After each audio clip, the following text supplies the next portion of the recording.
तो दोस्तों आज के इस वीडियो लेक्चर में हम भारत के भौतिक प्रदेशों का अध्ययन करेंगे। ठीक है, तो भारत को कुल 6 भौतिक प्रदेशों में विभाजित किया गया है।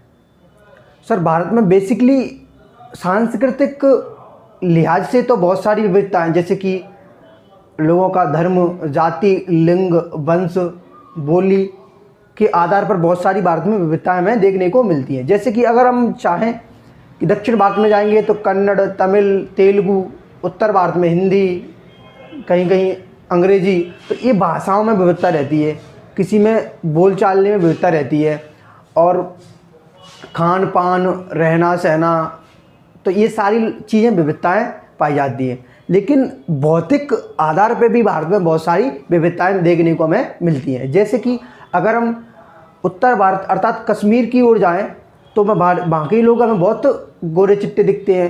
अगर इसी क्रम में हम दक्षिण में आते हैं तो वहाँ के लोग हमें थोड़े से सावले अर्थात ब्लैक दिखाई देते हैं। ऐसा क्यों सर? क्योंकि ये क्या है, भौतिक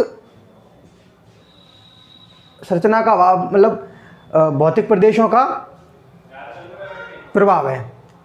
तो देखिए मैं आपको बता दूं, अगर हम बात करें तो आज के इसमें लेक्चर में हम क्या पढ़ेंगे, भारत के भौतिक प्रदेश। ठीक है, आज का हमारा टॉपिक का नाम है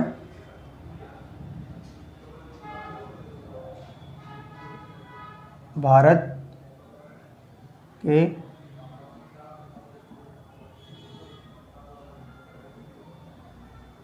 भौतिक प्रदेश। आज का ये हमारा टॉपिक क्या है, भारत के भौतिक प्रदेश। भारत के भौतिक प्रदेश।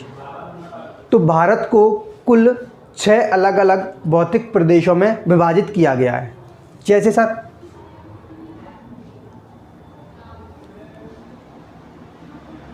जैसे उत्तर का पर्वतीय, उत्तर का पर्वतीय प्रदेश, उत्तर का पर्वतीय प्रदेश। जैसे दूसरा उत्तर के विशाल मैदान। इसी क्रम में तीसरा है भारतीय मरुस्थल। इसी क्रम में चौथा है प्रायद्वीपीय पठार। इसी क्रम में पांचवा है तटवर्ती मैदान। इसी क्रम में छठा है भारत के प्रमुख द्वीप समूह। तो देखिए मैंने आपको बताया भारत को कुल 6 अलग अलग भौतिक प्रदेशों में विभाजित किया गया है। जैसे उत्तर का विशाल, ये क्या लिखा है, उत्तर का पर्वतीय प्रदेश। जैसे हम उत्तर में जाएंगे भारत की में तो हमें क्या मिलेगा, बहुत सारी पर्वत, जैसे हिमालय। तो हिमालय के तहत हमें बहुत सारे पर्वत मिलते हैं, जैसे माउंट एवरेस्ट, कंचनजंगा, K2, और इसके अलावा में धौलागिरी, अन्नपूर्णा, मकालू, मंसालू। ये क्या है, भारत के उत्तर में बहुत सारे पर्वतीय प्रदेश अर्थात पर्वत। और दूसरा दर का है हमारे सामने उत्तर के विशाल मैदान। जस्ट हम हिमालय के नीचे आएंगे तो हमें क्या मिलेगा, उत्तर के विशाल मैदान। ठीक उसी प्रकार से भारतीय मरुस्थल, जैसे कि राजस्थान का थार मरुस्थल। ठीक उसी प्रकार से अगला है प्रायद्वीपीय पठार। प्रायद्वीपीय पठार अर्थात भारत का जो दक्षिणी पोर्शन है वो क्या है, प्रायद्वीपीय पठार। ठीक उसी प्रकार से तटवर्ती मैदान, भारत के पूर्वी एवं पश्चिमी तटों पर जो मैदान पाए जाते हैं उनको क्या कहते हैं, भारत के तटवर्ती मैदान। और अगला है भारत के प्रमुख द्वीप समूह, जैसे कि लक्षद्वीप और अंडमान निकोबार द्वीप समूह। तो ये इसको अध्ययन के तौर पर हमने अलग अलग 6 भौतिक प्रदेशों में विभाजित कर लिया। अध्ययन के तौर पर तो किया ही किया, और उसके हिसाब से हमने इस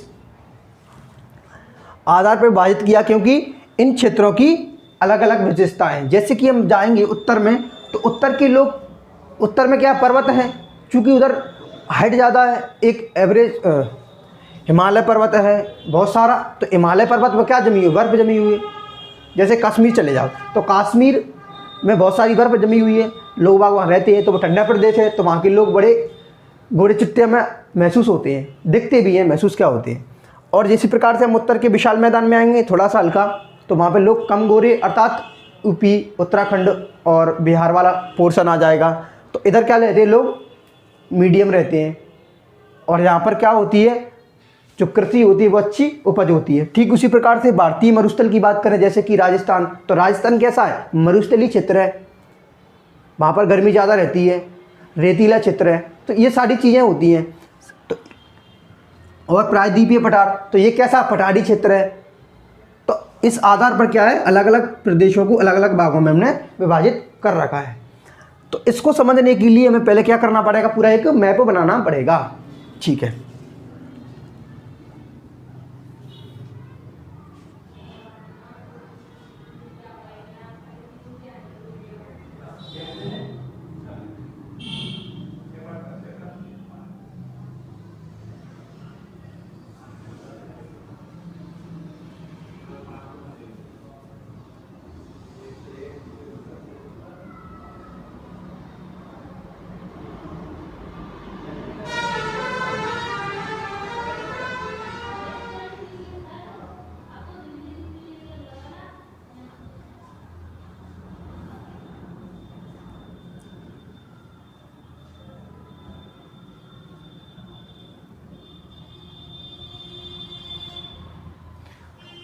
तो ये रहा भारत का मानचित्र। तो इसमें ये 6 भौतिक प्रदेश कहाँ हैं, इनको मैप में दर्शाते हैं।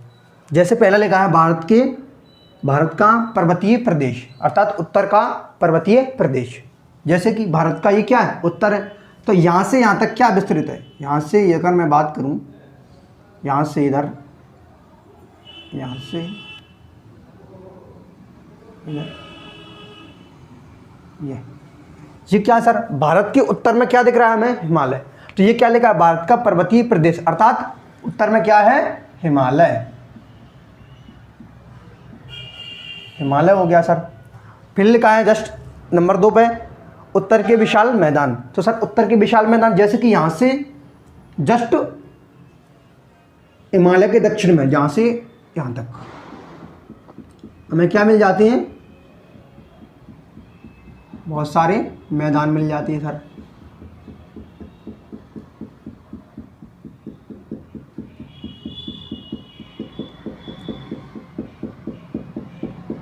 तो सर इसे मैं कह सकता हूँ भारत का पर्वतीय प्रदेश, इसे मैं कह सकता हूँ सर भारत के उत्तर के मैदान। नंबर 2 पे क्या हो गए, उत्तर के विशाल मैदान। और नंबर 3 पे लिखा है भारतीय मरुस्थल, अर्थात जो राजस्थान का पोर्शन है। यहाँ से मैं बात करूँ इधर से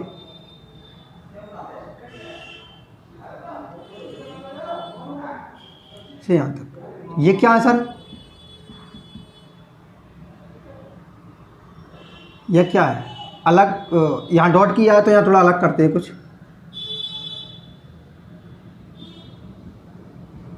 ये क्या है, ये है मरुस्थल, इसे कहते हैं हम थार का मरुस्थल।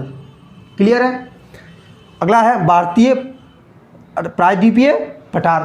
तो प्रायद्वीप क्या है सर, ये प्रायद्वीपीय पठार।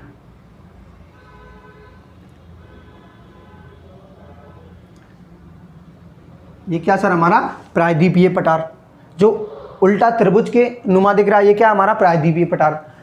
ठीक इसी प्रकार से अगला है हमारा क्रम में तटवर्ती मैदान। तो यहाँ से जो आपको गैप दिख रहा है, इसमें हल्का सा गैप दिखाई दे रहा है, ये क्या है, ये dot dot dot dot dot dot dot dot, ये क्या है हमारे, अर्थात मैं कह सकता हूँ कि प्रायद्वीपीय पठार के तटों पर जो लगा हुआ है उसे क्या कहते हैं हम, तटवर्ती मैदान। प्रायद्वीपीय पठार के तटों पर लगे हुए हैं उनको कहते हैं हम तटीय मैदान। इसे कहेंगे तटवर्ती मैदान। इधर भी क्या है भैया, तटवर्ती मैदान। ठीक है सर, ये बात क्लियर है सर। आगे अगला है भारत के प्रमुख द्वीप समूह। जैसे कि इधर क्या है, अरब सागर है सर, पानी है, अरब सागर है ये। अरब सागर में भारत का एक द्वीप है, उसका नाम क्या है सर, लक्षद्वीप। कौन सा द्वीप है भारत का, उसका नाम है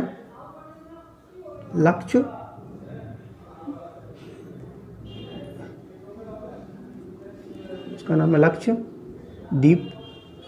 भारत का एक और द्वीप है, उसका नाम क्या है, अंडमान निकोबार द्वीप। वो कहाँ सर, बंगाल की खाड़ी में। यहाँ पे उस द्वीप का नाम क्या है, अंडमान व निकोबार द्वीप समूह, अंडमान निकोबार द्वीप समूह। तो ये भारत के प्रमुख द्वीप हो गए, जैसे कि लक्षद्वीप और अंडमान निकोबार द्वीप। अब मैं आपसे पूछना चाहूँगा कि जैसे कि आप अंडमान निकोबार द्वीप समूह या लक्षद्वीप घूमने जाओगे तो ये कहाँ पे है, समुद्र में अंदर है। समुद्र में अंदर जाओगे तो टापू नामा है, अर्थात द्वीप है। द्वीप किसे कहते हैं सर, ऐसा स्थलखंड या ऐसा भूभाग जो क्या हो सर, जैसे ये है, ये कोई द्वीप है, मैं मान लेता हूँ इसे क्या कहते हैं, लक्षद्वीप है। तो ऐसा भूभाग, ऐसा स्थलखंड जो चारों ओर से किससे घिरा हो सर, पानी से घिरा हो।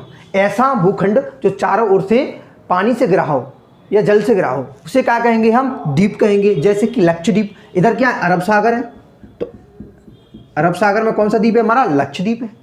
ऐसा कोई भूखंड जो चारों ओर से किससे घिरा है सर, जल से घिरा है, उसे हम कहते हैं द्वीप। क्लियर है। सेम इसी प्रकार से एक और द्वीप है भारत का, उसका नाम है अंडमान निकोबार द्वीप। ये किस में है सर, बंगाल की खाड़ी में। इधर भारत का अरब सागर है, इधर बंगाल की खाड़ी है, इधर नीचे भारत का क्या है, हिंद महासागर है। क्लियर है। तो बंगाल की खाड़ी में अंडमान निकोबार द्वीप समूह है। तो मुझे बताइए, जैसे आप कभी घूमने जाओगे तो जिन द्वीपों पर घूमोगे तो आपको अलग ही फील आएगा, अलग ही फील आएगा। अच्छा एक बात बताइए, कहा जाता है कि भारत घूम लो, आप भारत की सैर कर लो, आप विश्व की सैर कर चुके होंगे। जैसे कि अगर आपको लगता है कि मुझे मालदीव जाना है, तो मालदीव जाने की बजाय मालदीव एक देश है, तो मालदीव, श्रीलंका, इनको जाने के बजाय आप भारत के लक्षद्वीप और अंडमान निकोबार द्वीप घूम लो, वो भी तो द्वीप है सर। तो अर्थात ऐसे कोई भी देश जो समुद्र में है उसको आप घूमना चाह रहे हो, तो उसके बजाय आप भारत में लक्षद्वीप और अंडमान निकोबार को घूम लो, ये भी तो सर समुद्र में है, तो उसकी फीलिंग आएगी। सेम इसी प्रकार से कोई बंदा कहता है मुझे स्विट्जरलैंड जाना है, क्या जाना है, मुझे स्विट्जरलैंड जाना है, तो आप उत्तर भारत में चले जाओ, उत्तर में चले जाओ, जम्मू एंड कश्मीर चले जाओ, लद्दाख चले जाओ, वहाँ कैसी फीलिंग आएगी आपको, वहाँ पे बहुत ठंडे क्षेत्र हैं। ये भी क्लियर है सर। अगर कोई बंदा कहता है मुझे सऊदी अरब जाना है, मुझे रेगिस्तान क्षेत्रों में जाना है, ऐसे देश जो भी रेगिस्तानी है, वहाँ पे ऊँट ज़्यादा पाए जाते हैं, रेतीला क्षेत्र है, मुझे वहाँ जाना है, तो आप एक काम करिए, राजस्थान के थार मरुस्थल में चले जाइए, वहाँ पे भी ऊँट मिलते हैं, वहाँ पे भी रेत है, वहाँ पे भी गर्मी है। तो ये सारी चीज़ें हैं कि नहीं। अगर कोई व्यक्ति कहना चाहेगा कि सर मुझे तो ऐसे देश में जाना है जहाँ पर प्लेन अर्थात तो सपाट भूमि हो, मैदान ही मैदान हो, तो आप एक काम करिए, उत्तर भारत के विशाल मैदानों को घूम लो, उत्तर भारत के विशाल मैदान चले जाओ, जैसे कि यूपी, बिहार, इधर हरियाणा, चंडीगढ़ वगैरह, बिहार, असम, इनमें चले जाओ, आपको पहाड़ी नहीं मिलेंगे, तो ये मैदान प्लेन क्षेत्र है। तो अर्थात मेरा कहने का ये मतलब था, ये मोटिव था, आप गोवा चले जाइए, आपको और देशों की फीलिंग आ जाएगी, थाईलैंड वाली फीलिंग आ जाएगी। तो ये है, तो कहने का ये है कि आप भारत को अच्छी तरह से घूम लो, अर्थात भारत का सैर कर लोगे तो ऐसा फील आएगा कि मैं पूरे विश्व घूम चुका हूँ। क्यों? क्योंकि सर भारत की बनावट ही ऐसी है, भारत के भौतिक प्रदेशों की स्थिति ऐसी है कि आप कुछ दूरी तय करो, आपको अलग ही मौसम का चेंज मिल जाता है, मिलता है कि नहीं। चलिए, तो आज के इस वीडियो में हम पहले जो कि भारत का पर्वतीय प्रदेश दिख रहा है उसकी शुरुआत करते हैं, फिर क्रम से इनको पढ़ेंगे, ठीक है। तो मैं इनको क्लीन करूं, ये आपके सामने 6 भौतिक प्रदेश दिख रहे हैं। नंबर 1 पर्वतीय प्रदेश, नंबर 2 मैदान उत्तर के, नंबर 3 है मरुस्थल, नंबर 4 है तटवर्ती मैदान, नंबर 5 है द्वीप समूह, नंबर 6 है प्रायद्वीपीय पठार। क्या है ये? प्रायद्वीपीय पठार, नंबर 6। तो इस प्रकार हमने पूरे भारत को कुल 6 भौतिक प्रदेश, कितने? कुल 6 भौतिक प्रदेशों में विभाजित किया। ठीक है, ये आपके सामने ये दिख रहे हैं, स्क्रीनशॉट लें, आगे चलें।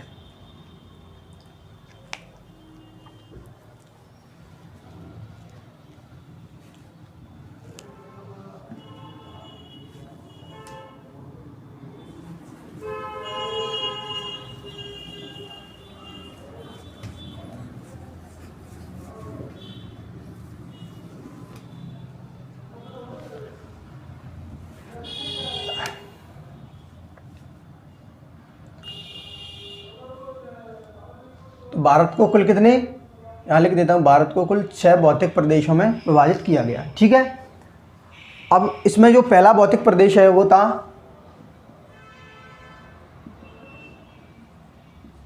उत्तर का पर्वतीय प्रदेश, उत्तर का पर्वतीय प्रदेश। तो इसको अपन मैप ड्रॉ करते हैं इसके लिए। जैसे ये क्या है सर? भारत का मानचित्र। ये क्या है सर? भारत का मानचित्र।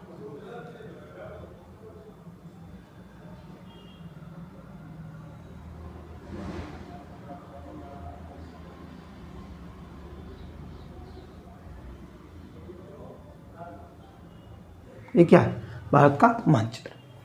तो हमने जाना अभी कि उत्तर का पर्वतीय प्रदेश अर्थात भारत के उत्तर का क्षेत्र। जैसे भारत के उत्तर में क्या है सर? हिमालय। भारत के उत्तर में क्या है? ये सर हिमालय। ये है भारत का उत्तरीय पर्वतीय प्रदेश। यहां भी है।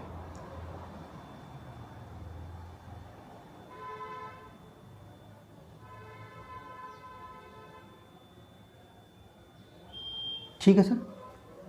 तो ये क्या है? भारत का उत्तर पर्वतीय प्रदेश।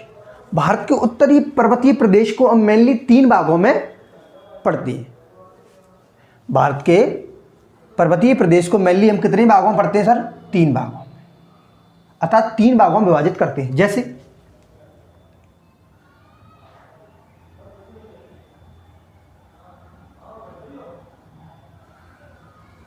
इसमें पहले पढ़ते हैं हम A, B, C। इसमें पहला है जैसे हमारा वो है ABC, रहने दो। कितने भागों में पढ़ते हैं सर? 3 भागों में। जैसे पहला है हमारा ट्रांस हिमालय। पहला पढ़ते हैं हम इसमें ट्रांस हिमालय। दूसरा पढ़ते हैं हिमालय।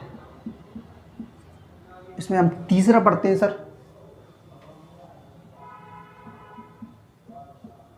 पूर्वोत्तर की पहाड़ियाँ। तीसरा क्या पढ़ते हैं? पूर्वोत्तर की पहाड़ियाँ। तो बेसिकली भारत के उत्तरीय पर्वतीय प्रदेश को हम मेनली 3 भागों में विभाजित करके अध्ययन करते हैं। उसमें पहला है ट्रांस हिमालय, दूसरा है मुख्य हिमालय, तीसरा है पूर्वोत्तर की पहाड़ियाँ। इसमें ट्रांस हिमालय को हमने पुनः कितने भागों में विभाजित किया गया है सर? अध्ययन के हिसाब से 3। पहला है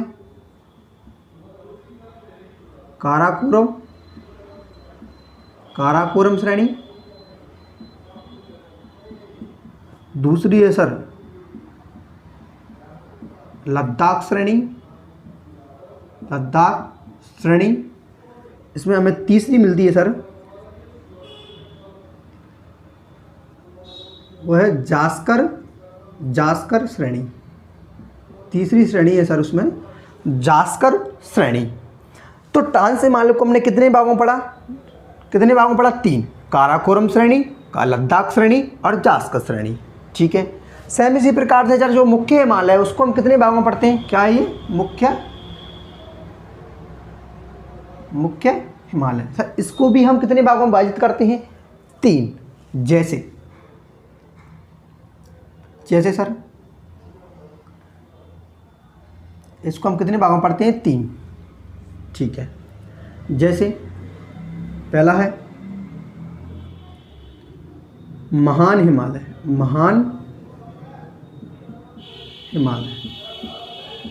दूसरा है लघु हिमालय, तीसरा हिमालय है इसके तहत शिवालिक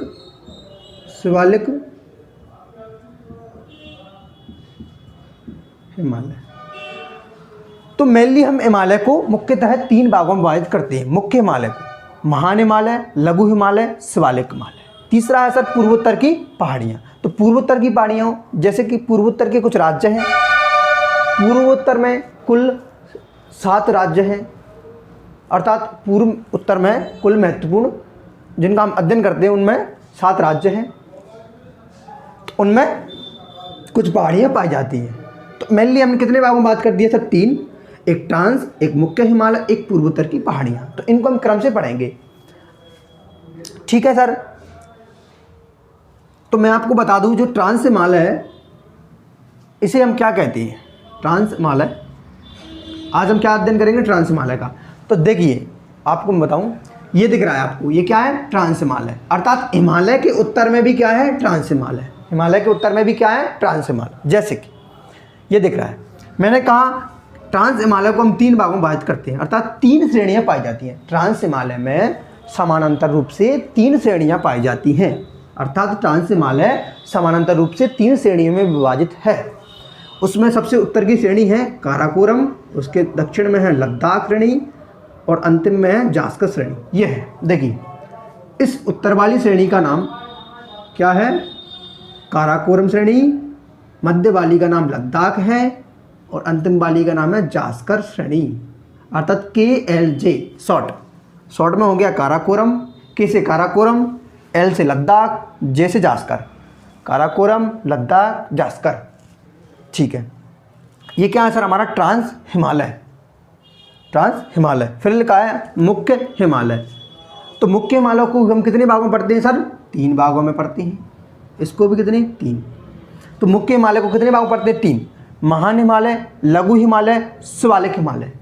सर शिवालिक हिमालय ये कौन सा है, ऊपर वाला इसमें जो दिख रहा है आपको, जो लाइन दिख रही है ये कौन सा है, ये 2, 3।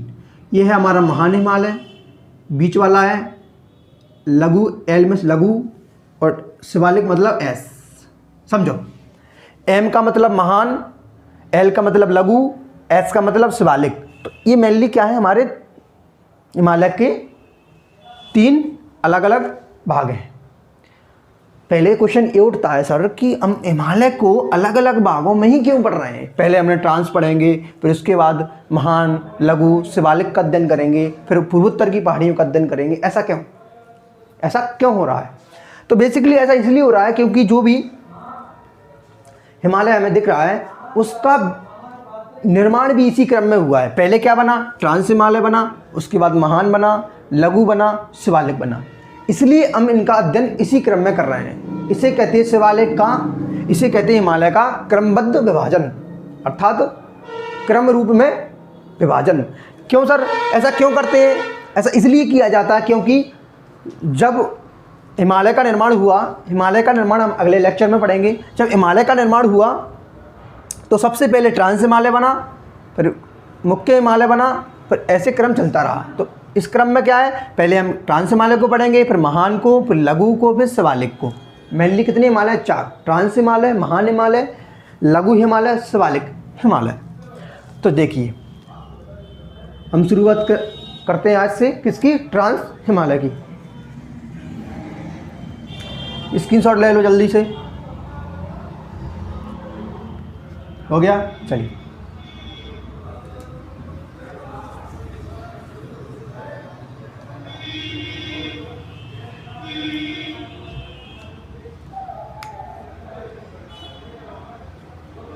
हेडिंग डालेंगे आप, हेडिंग डालेंगे trans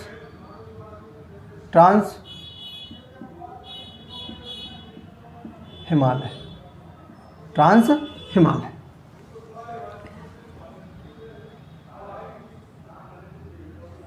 trans Himalaya. Sir trans Himalaya को हम क्या कहते हैं, एक अन्य नाम से भी जानते हैं, इसको कहते हैं हम पार हिमालय। इसे अन्य नाम से भी जानते हैं, इसका नाम क्या है, पार हिमालय। सर पार हिमालय इसलिए कहते हैं क्योंकि जो मुख्य हिमालय है उसके ये क्या है, उत्तर में है, अर्थात पार में है। पार हिमालय सर इसलिए कहते हैं क्योंकि ये क्या है, मुख्य हिमालय के उत्तर में अर्थात पार है। समझ में आ रहा? चलिए, इसे ट्रांस हिमालय को हम पार हिमालय भी कहते हैं। तो लेकिन आज चालू करेंगे स्टार्ट पॉइंट वाइज। तो पहला बिंदु है,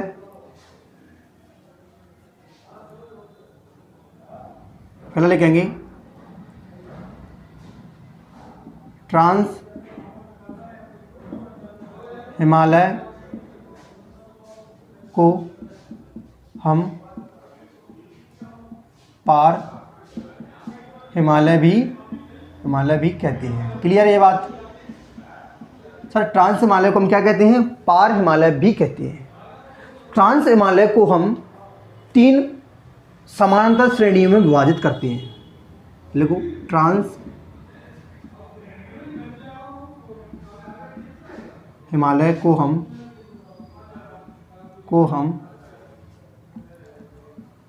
3 समानांतर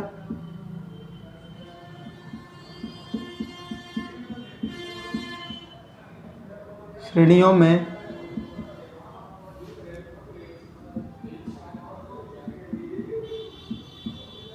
विभाजित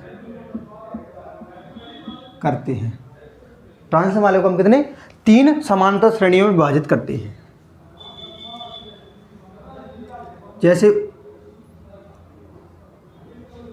जैसे कौन, जैसे काराकोरम, उत्तर में कौन, काराकोरम, मध्य वाली लद्दाख, दक्षिण वाली जास्कर। ये काराकोरम, लद्दाख, जास्कर। तो ट्रांस हिमालय को मुख्यतः हम 3 समानांतर श्रेणियों में क्या करते हैं, विभाजित करते हैं। उत्तर में कौन, काराकोरम, मध्य में लद्दाख, दक्षिण में जास्कर, दक्षिण में जास्कर। दक्षिण में क्या है, जास्कर। तो आज हम किसके बारे में पढ़ेंगे, काराकोरम श्रेणी के बारे में। आज अध्ययन क्या रहेगा हमारा, काराकोरम श्रेणी। ठीक है, तो लिखेंगे, हेडिंग डालोगे क्या, काराकोरम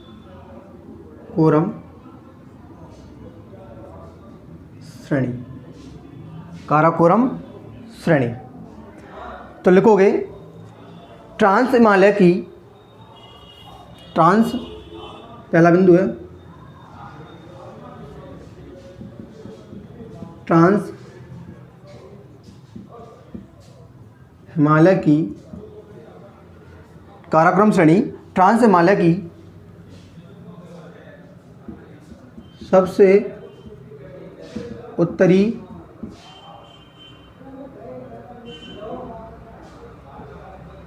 श्रेणी है। ट्रांस हिमालय की सबसे उत्तरी श्रेणी क्या है, काराकोरम है। देखिए, काराकोरम सबसे उत्तर में है, ठीक है, काराकोरम क्या है, सबसे उत्तर में है, ठीक है। काराकोरम की जो क्या रखा है, काराकोरम, तो काराकोरम की सबसे ऊंची चोटी, लिखो दूसरा लिखेंगे, काराकोरम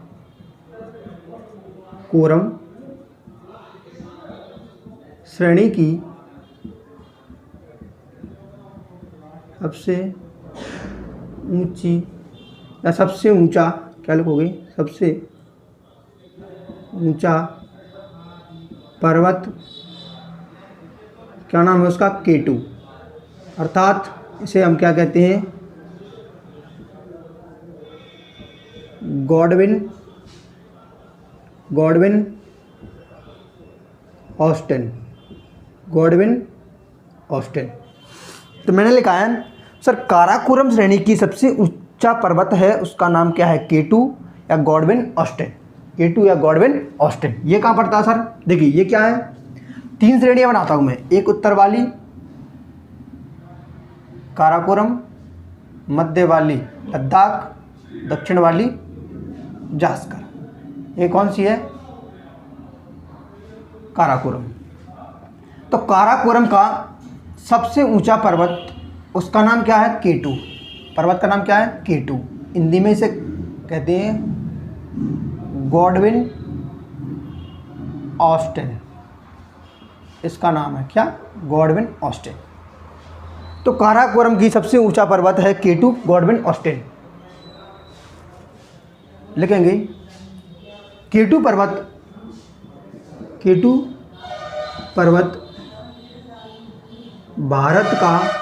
भारत का सबसे ऊंचा पर्वत है। K2 पर्वत भारत का सबसे ऊंचा पर्वत है।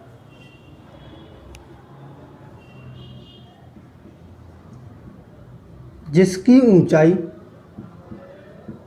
ऊंचाई कितनी है, 8611 मीटर है। जिसकी हाइट कितनी है, 8611 मीटर है। जिसकी हाइट कितनी है, 8611 मीटर है। यह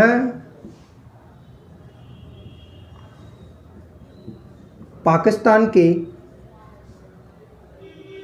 POK अर्थात पाक ऑक्युपाइड कश्मीर, पाक अधिकृत कश्मीर, हिंदी में कहते इसे पाक अधिकृत कश्मीर में आता है। तो सर इसे भारत का क्यों कह रहे हैं? ऐसा मैंने कहा कि यह पाक अधिकृत कश्मीर में आता है, तो इसे भारत का सबसे ऊंचा क्यों कहा जा रहा है? अगर ये पाकिस्तान में है तो इसे पाकिस्तान का कहना चाहिए। नहीं सर, देखिए समस्या ये है कि जो POK है वो क्या है, भारत का हिस्सा है। पाकिस्तान ने जबरन उस पर कब्बालियों की मदद से अधिकार कर लिया है। अब अधिकार कर लिया है लेकिन है तो हमारा, अधिकार भले ही कर लिया है लेकिन है तो हमारा। तो हम क्या कहेंगे, हमारा सबसे ऊंचा पर्वत क्या कौन सा है, K2। भारत का सबसे ऊंचा पर्वत क्या है, K2। हम तो अपना मानते हैं क्योंकि वो हमारा है। वो पाकिस्तान की समस्या है, वो अपना मानना है, लेकिन एक्चुअल किसका है, हमारा है। ठीक है सर। दूसरा क्वेश्चन एक और बनता है, बच्चे हमेशा कन्फ्यूजन होते हैं, मैं आपको कन्फ्यूजन से बाहर कर देता हूँ। बहुत बड़ी कन्फ्यूजन है। भारत का सबसे ऊंचा पर्वत, उसका नाम है K2 अर्थात गॉडविन ऑस्टिन। अगला क्वेश्चन बनता है, भारत में स्थित सबसे ऊंचा पर्वत, उसका क्या नाम है, उसका नाम है कंचन, उसका नाम है कंचनजंगा। इन दोनों में कुछ माइनर सा अंतर है। देखिए यहाँ लिखा है भारत का सबसे ऊंचा पर्वत, उसका नाम K2 है। इधर लिखा है भारत में, यहाँ लिखा है का, यहाँ लिखा है में। अगर भारत में स्थित पूछे, भारत में स्थित सबसे ऊंचा पर्वत, तो उसका नाम है कंचनजंगा। चूंकि ये कहाँ है, भारत के सिक्किम में है। कंचनजंगा कहाँ, यहाँ स्पॉट पर, इधर। यहाँ कौन सा राज्य है, इधर। यहाँ सिंह जैसी आकृति दिख रही है, वो है क्या, सिक्किम। तो बेसिकली मैंने कहा भारत में स्थित अर्थात वर्तमान में जो भारत में स्थित है, अर्थात वर्तमान में जो भारत में स्थित है वो सबसे ऊंचा पर्वत कौन सा है, कंचनजंगा। और लिखा है अगला, भारत का सबसे ऊंचा पर्वत K2। कंफ्यूजन मत करना, अगर भारत में स्थित आ जाए तो लगाना कंचनजंगा, भारत में स्थित आ जाए तो लगाना कंचनजंगा, अगर भारत का स्थित आ जाए तो लगाना क्या, K2 पर्वत। क्लियर है ये बात? चलिए और चलते हैं, ठीक है, और आगे चलते हैं इसी क्रम में, ठीक है सर। यहाँ क्लीन करें और आगे चलें।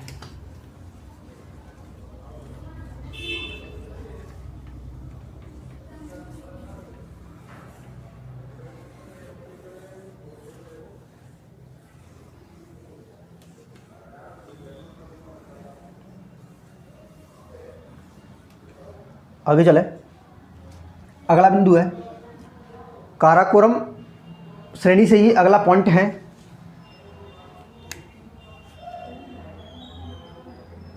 लिखेंगे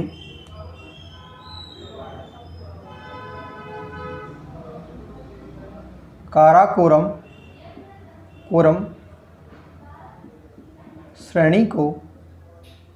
श्रेणी को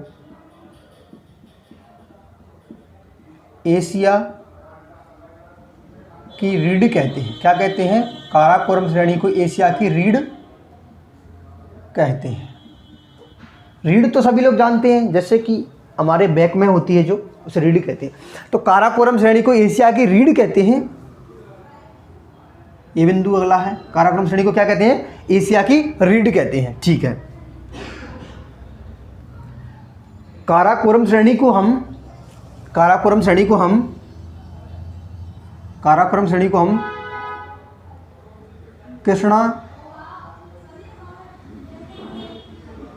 कृष्णागिरी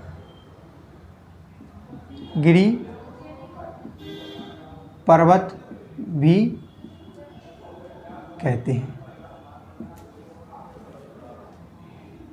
काराकोरम श्रेणी को हम कृष्णा पर्वत भी कहते हैं।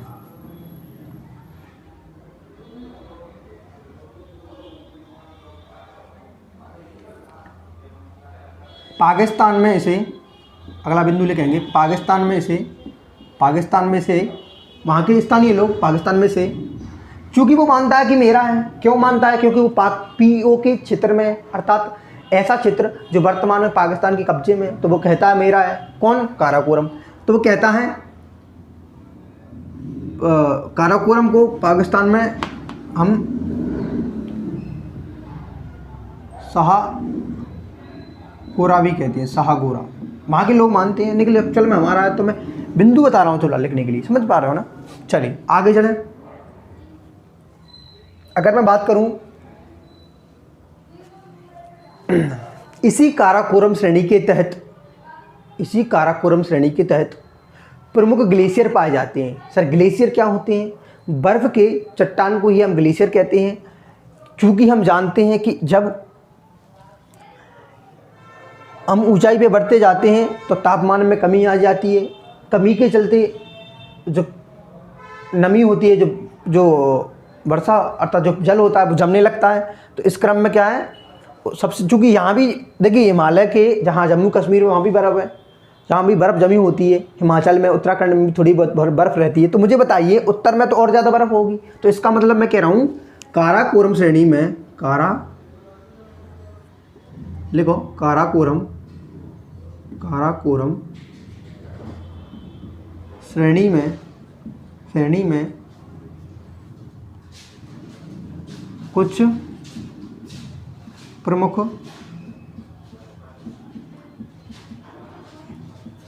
ग्लेशियर पाए जाते हैं। काराकोरम श्रेणी में कुछ प्रमुख ग्लेशियर पाए जाते हैं, जैसे सियाचिन,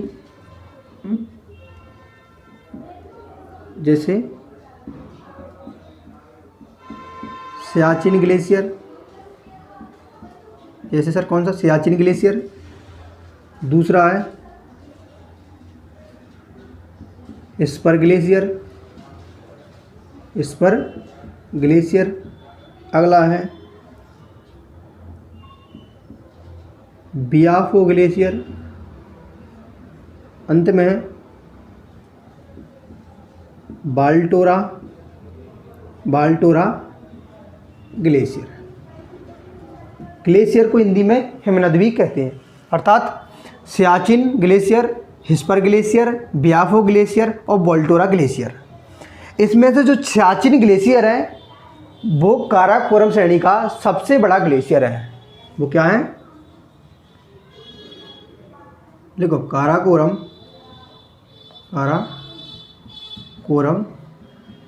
श्रेणी का सबसे बड़ा ग्लेशियर है। और चूंकि हम जानते हैं कि भारत का है तो हम कह सकते हैं यह भारत का भी सबसे बड़ा ग्लेशियर है। भारत का भी क्या है? सबसे बड़ा ग्लेशियर है। ठीक है, और ये सारे इम्पोर्टेंट ग्लेशियर हैं, इस पर बियाफो, वोल्टोरा। ठीक है, अगर मैं आपसे बात करूं कि काराकोरम श्रेणी के तहत जो सियाचिन ग्लेशियर है इसे विश्व का सबसे ऊंचा युद्ध स्थल भी कहते हैं। सियाचिन ग्लेशियर को, ये जानकारी किसकी है? सियाचिन ग्लेशियर की। तो लिखेंगे सियाचिन ग्लेशियर को विश्व का सबसे ऊंचा युद्ध स्थल कहते हैं।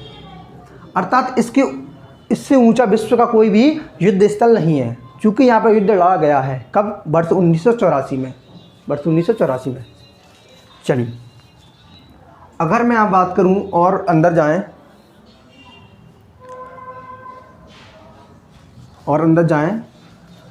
तो मैं बात करूं कि जो काराकोरम श्रेणी के तहत जो पर्वत था उसका नाम था K2। उसके बारे में हमने जाना। ये भारत का तो सबसे बड़ा भारत का सबसे ऊंचा पर्वत है के साथ साथ, भारत का सबसे ऊंचा पर्वत होने के साथ साथ ये विश्व का कौन सा पर्वत था सर? K2। K2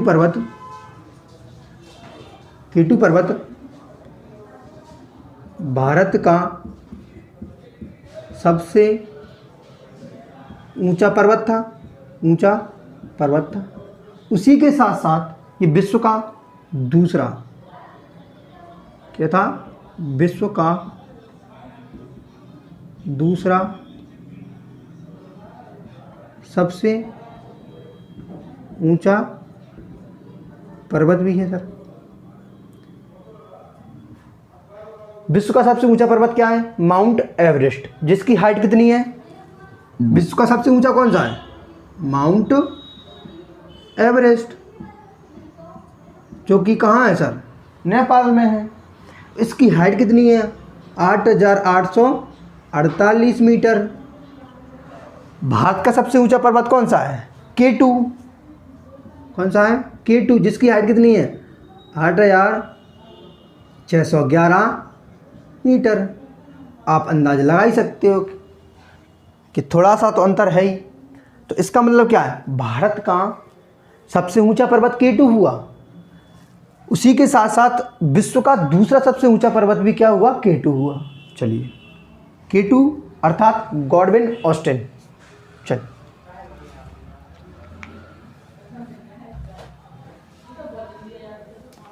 अभी और इसके बारे में अध्ययन करते हैं सर।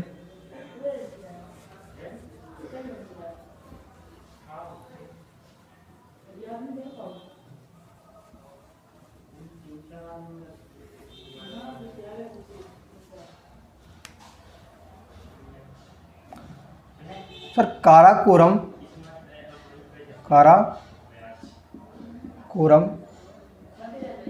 श्रेणी से दो प्रमुख नदियां निकलती हैं। काराकोरम श्रेणी के तहत ही दो प्रमुख नदियां मिलती हैं। जैसे ये रही कोई काराकोरम श्रेणी, एक नदी है उसका नाम क्या? श्योक। क्या नाम है? श्योक। दूसरी का नाम क्या है, नुब्रा। नुब्रा ये किसकी सहायक नदियाँ, दोनों सिंधु नदी की सहायक नदियाँ हैं। तो काराकोरम श्रेणी से ही दो प्रमुख नदियाँ निकलती हैं, जैसे कि नुब्रा और स्योक। नुब्रा और स्योक, नुब्रा और स्योक।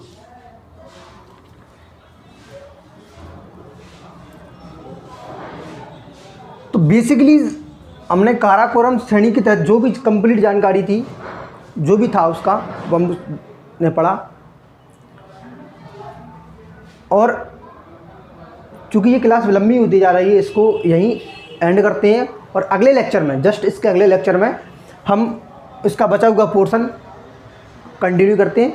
ठीक है, तो दोस्तों अगर ये वीडियो आपको अच्छी लगी हो तो हमारे चैनल को सब्सक्राइब करें, वीडियो को लाइक करें, शेयर करें। मिलते हैं अगली वीडियो में, तब तक के लिए जय हिंद, जय भारत।